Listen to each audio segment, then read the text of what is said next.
बोला बोला शंकर भगवान की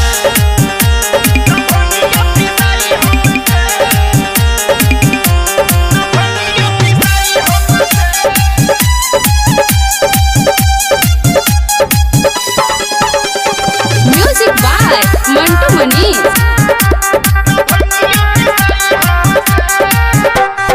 पथेला हमर कलैया जी ए भोला जी आज भर खाली मलैया जी हाली ना।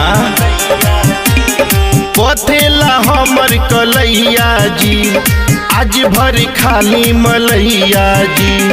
पहेली गौरा आज भर मनाली मन के न भंगिया पिसाई हमसे, न भंगिया पिसाई हमसे। बिगड़ल बदासा ऊपर से मन सन के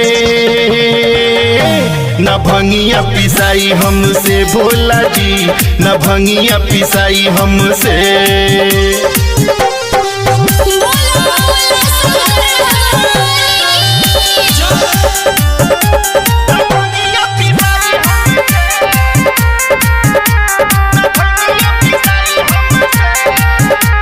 कैलाशपति औघड़दानी काहे देनी इतना परेशानी जी।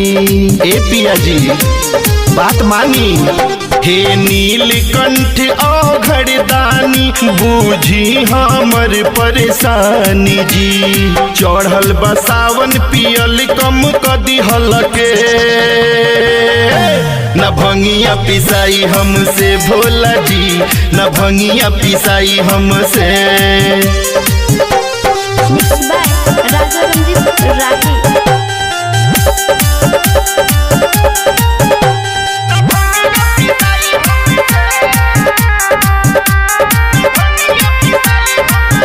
जाई भगतन के जल स्वीकार करी, झुन राजा के नैया पार करी। जाके भगतन के जल स्वीकार करी, झुन राजा के नैया पार करी। विनय बिहारी दर्शन खाती तड़पे न भंगिया पिसाई हमसे भोला जी, न भंगिया पिसाई हमसे। RDS म्यूजिक रिकॉर्डिंग स्टूडियो पलथर चौक।